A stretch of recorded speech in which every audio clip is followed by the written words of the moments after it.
Located on 225 acres in Garden City, Long Island, Nassau Community College, a member of the State University of New York system, has close to 20,000 students attend the school each year. The college mascot is Leo the Lion, and these are his stories of the school's absolute best and brightest who have graduated over the past 50 plus years. So let's catch up together as the Alumni Association of Nassau Community College proudly presents Lion Tales on the voice of Nassau Community College, 90.3 WHPC. Welcome to Lion Tales. My name is Dr. Linda Nadian, and I am a director on the board of the Alumni Association at Nassau Community College and a proud graduate. I am here to celebrate the successes of our alum, and together we will share stories that will uplift, inspire, and often amuse you. Each week, I will introduce you to the alumni of Nassau Community College interested in sharing their experiences while attending the college and the secrets to their success. Look for many new and exciting events on the Alumni Association social media pages and share any exciting news with us on Facebook, Instagram, or on our webpage at ncc.edu/alumni. Or find me on Twitter and Instagram at Dr. Linda Nadian. Did you know Leo the Lion is the mascot for Nassau Community College?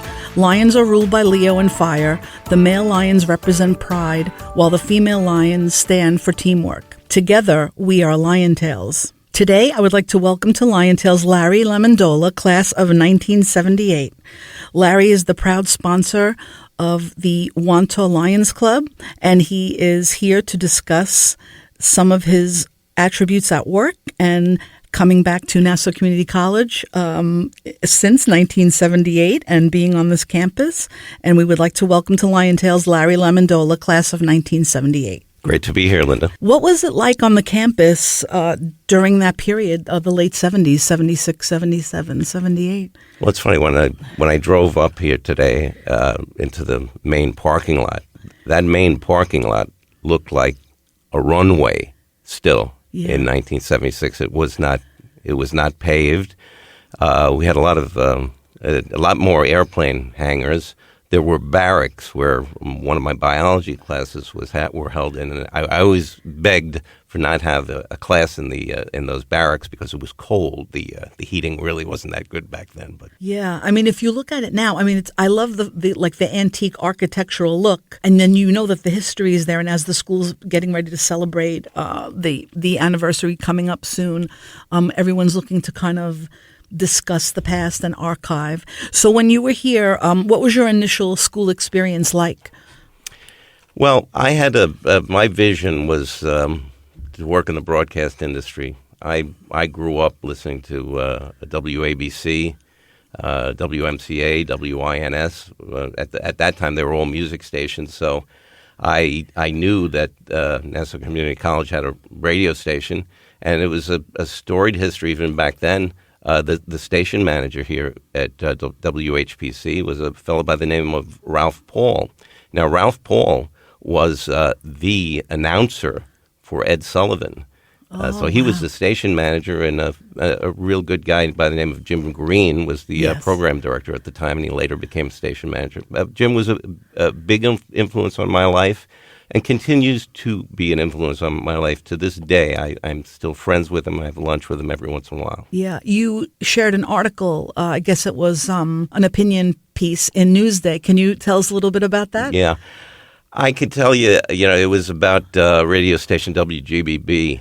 When I first started working here at WHPC, I actually I made an audition tape here when I was here only for about a month or so. And I took it over to WGBB, and a young lady came out and took the audition tape from me, and it was Carol Silva from News 12 fame. So I think she's an NCC alum.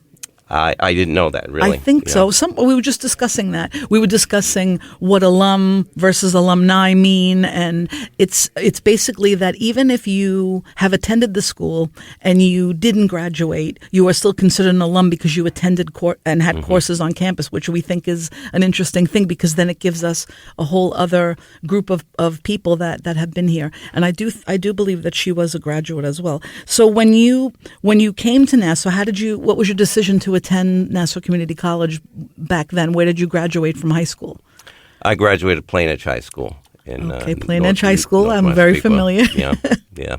As I said, my major focus, I was I was a liberal arts student, and my major focus, I think, within days of me getting to the campus, I came to the radio station and was greeted by Jim Green and another fellow by the name of Steve Greco, who was working here at that time, and I said I'd like to join the radio station. I think Steve Greco had made a joke. He said, "How much money do you have?" So, so now.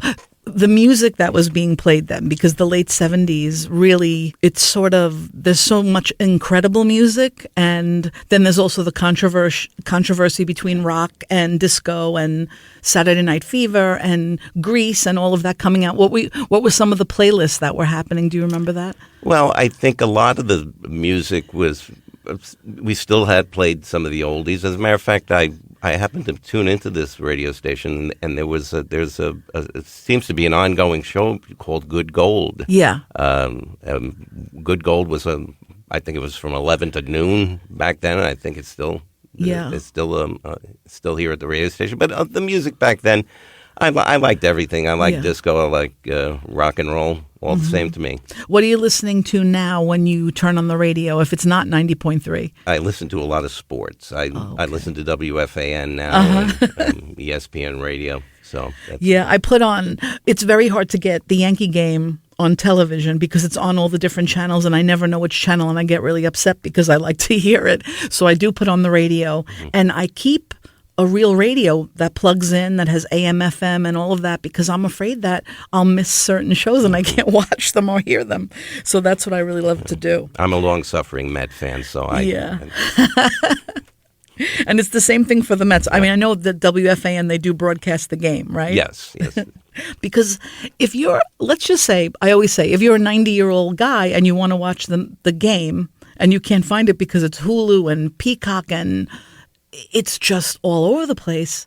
But I know because of the revenue that they're getting, the Yes Network is getting a lot to use the Prime. Yes. And it's unfortunate because you just want to make sure that you can get to the game. So, what were some of your favorite courses coming through? I liked history. One of the professors here was Robert Bloch. He was an interesting character. I liked a lot of courses I took with him. I took a couple of American history courses. Did you have to take phys ed or any of those other? We had to take like a physical education class or an art class. Any of those at the time? No, I don't call that now. Yeah. Now, when you left Plain Edge High School, did you know you were coming here? Yes. Yeah. And how did you make that decision? What were you thinking about at that point?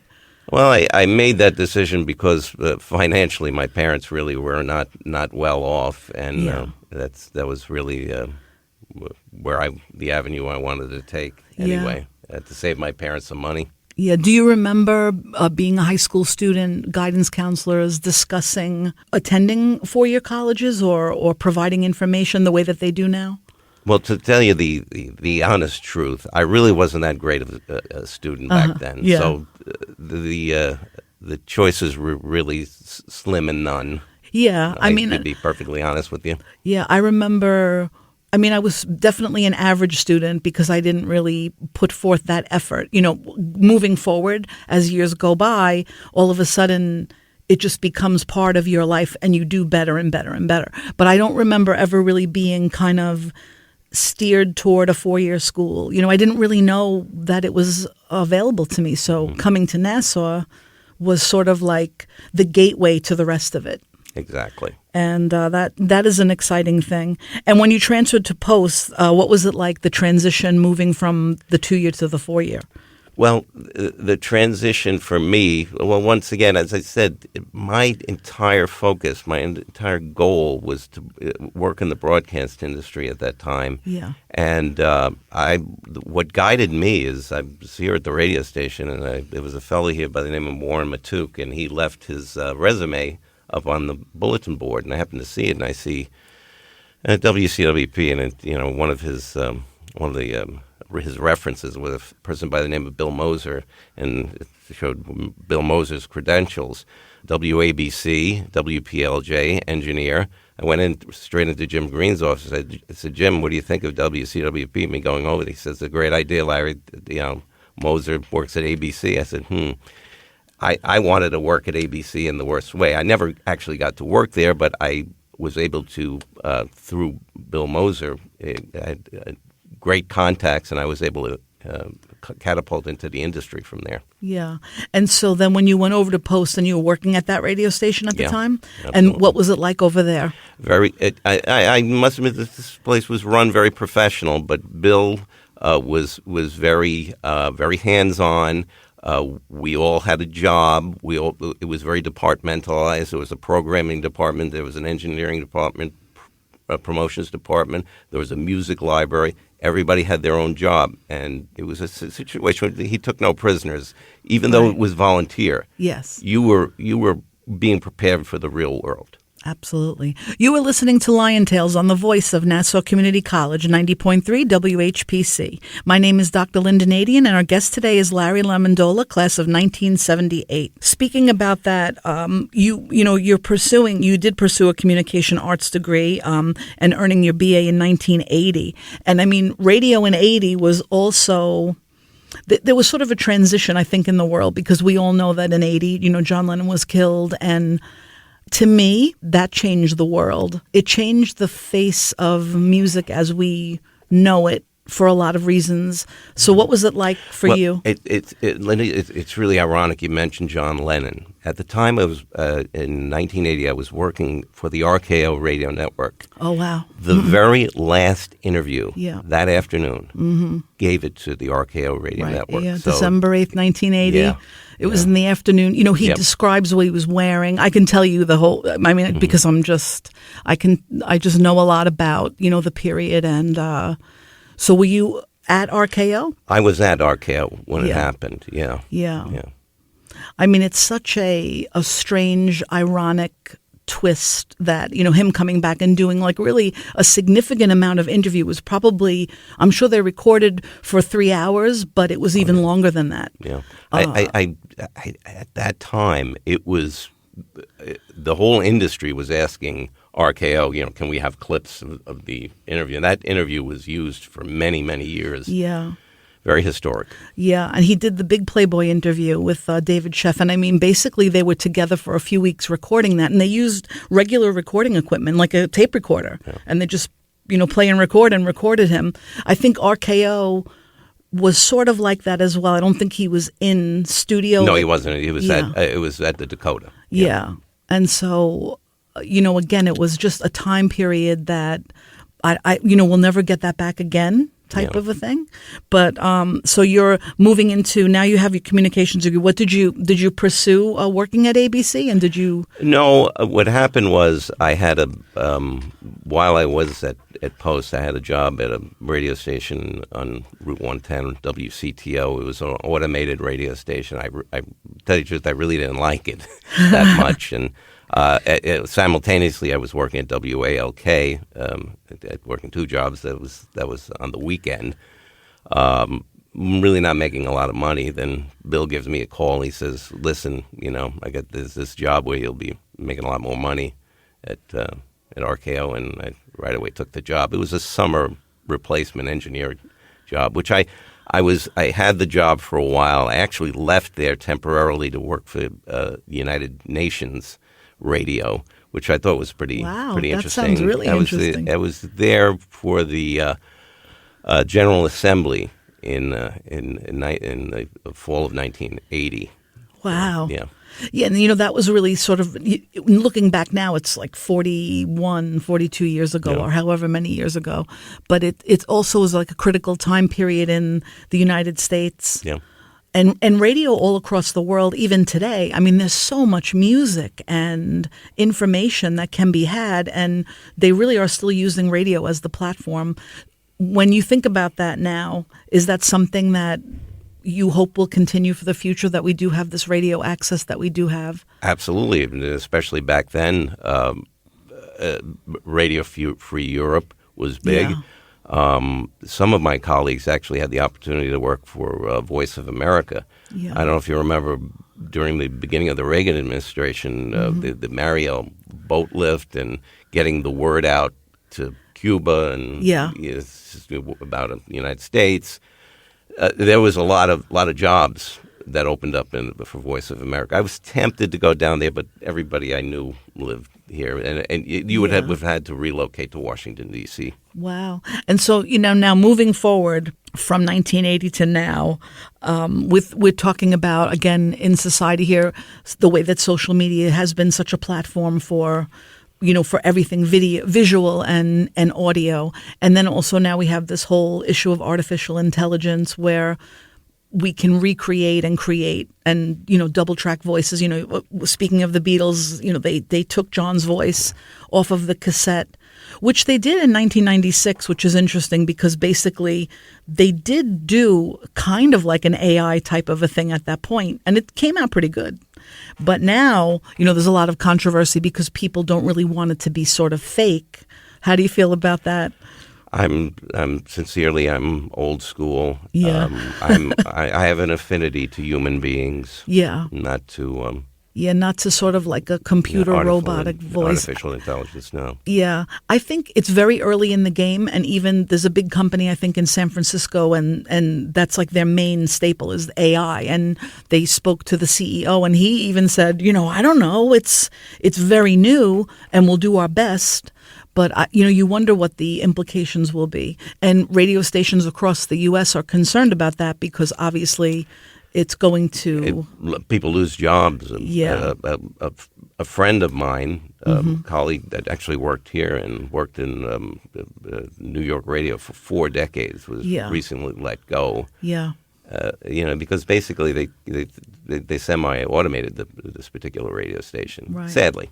But, yeah, our director here took us on a field trip to Connoisseur Media and BAB, and we were able to go and look at all of the equipment. And what they were saying is it's very important in radio to break in now, to try to do internships for the younger people coming in that are graduating, and also to be aware of the fact that some of the shows could be completely pre-taped and they don't need a disc jockey. They don't need anyone to program. It's all done. Well, that's the fear I have going forward for people who would have an interest in going into the industry. Yeah. And, again, broadcasting is something that it really is it can be a great and lucrative career. And just it's a lot of it's basically like entertainment. And it's difficult to break in, and but it's something that we need to keep, kind of in the forefront of our mind, that we don't want to lose that to some type of like computer technology. It's just not the same. I just want to make one comment about when I was at Post, one of the communications teachers had a question on the test about a person, FCC commissioner just recently died, Newton Minow. He died at the age of 97. He said that television was the vast wasteland.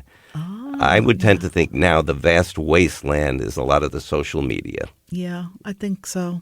We were saying even about TikTok, if there's one thing you're interested in, you'll get one video and then it's constant. So you feel like you're kind of being watched, like all of your talents or interests seem to be on that platform, and you're scrolling, and it's kind of like a perpetual cycle. Yeah.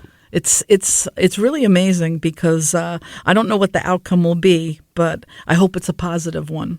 So now moving forward, and tell us about your work as at the Wantagh Lions Club and everything that's being done there. Because it's making a world of difference. It truly does. The Lions was started back in 1917, and it's grown internationally. There's 1.4 million Lions.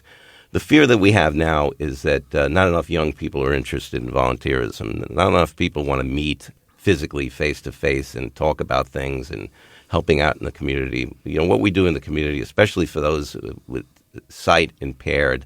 I deliver corneas from Valley Stream, the hospital in Valley Stream, to New York Eye and Ear at least once a week.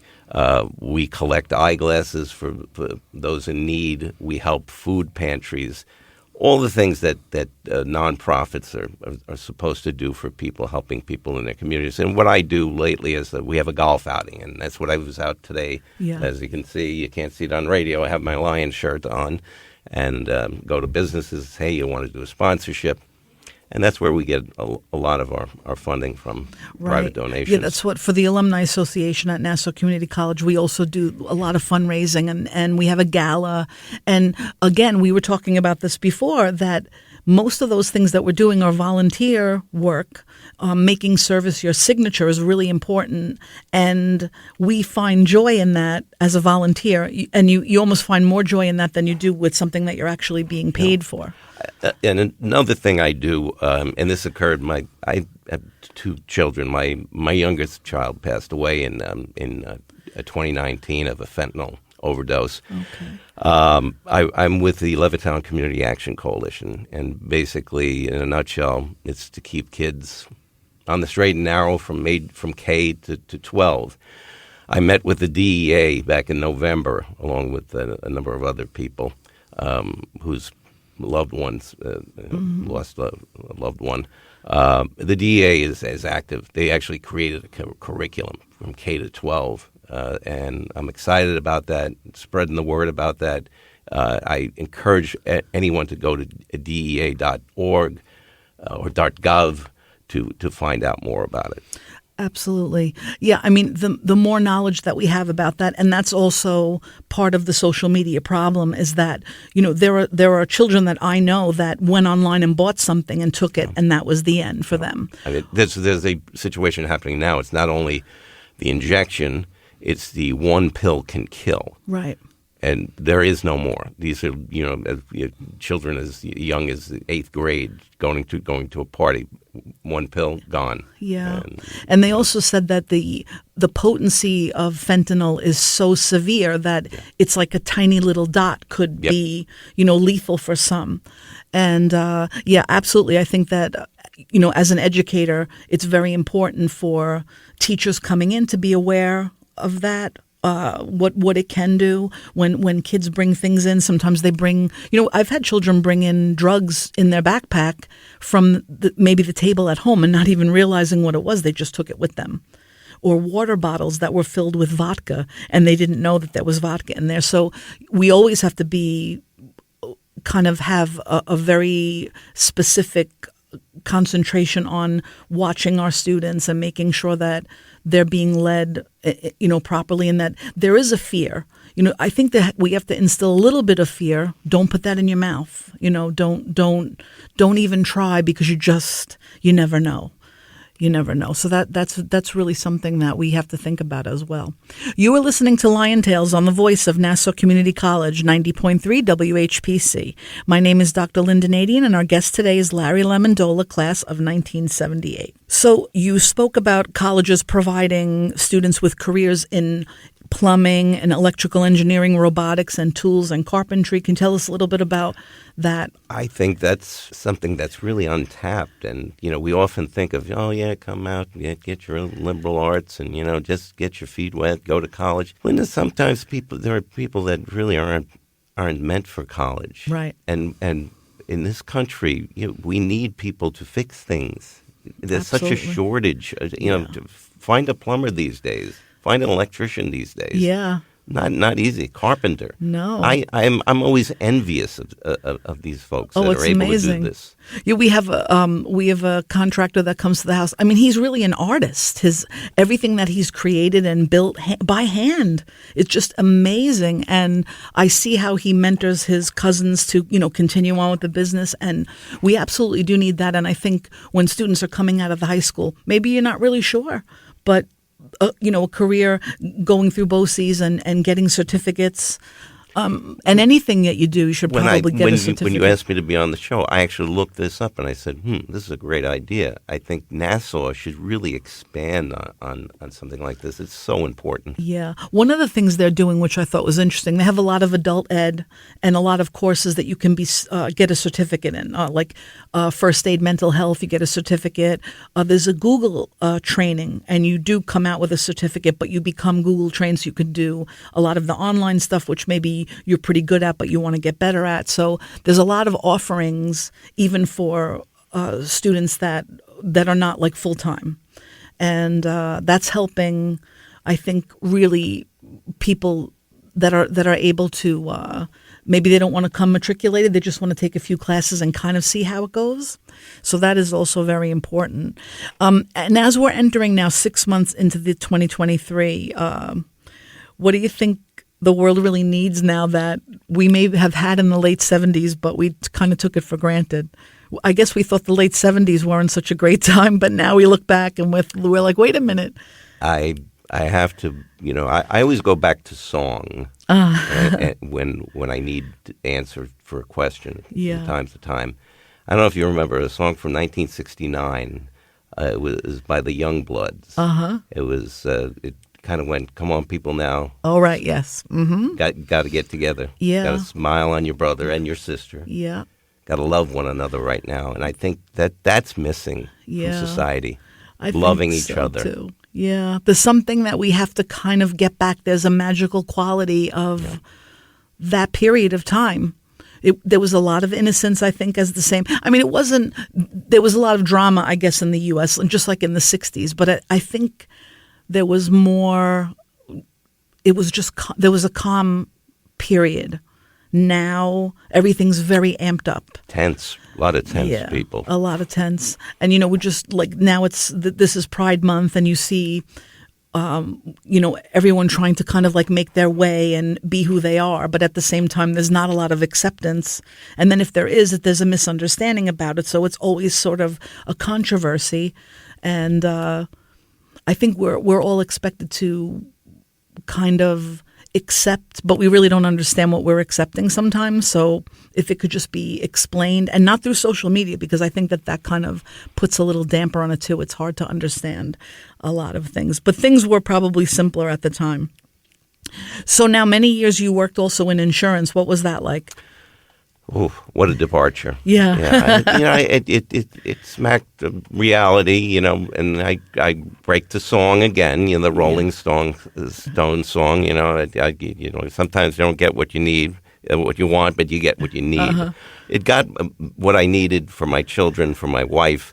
It was a career. Right.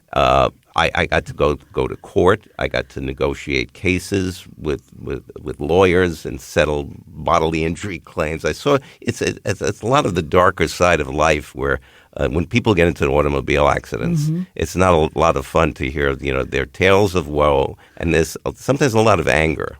Oh, yeah. And sometimes sadness. People die in car accidents, and I had to deal with here comes I open up a file and here's a picture of someone that's deceased. Oh, yeah. It's a lot of looking at police reports that detail those facts. It's a lot of like pressure to get things done right and justified for families.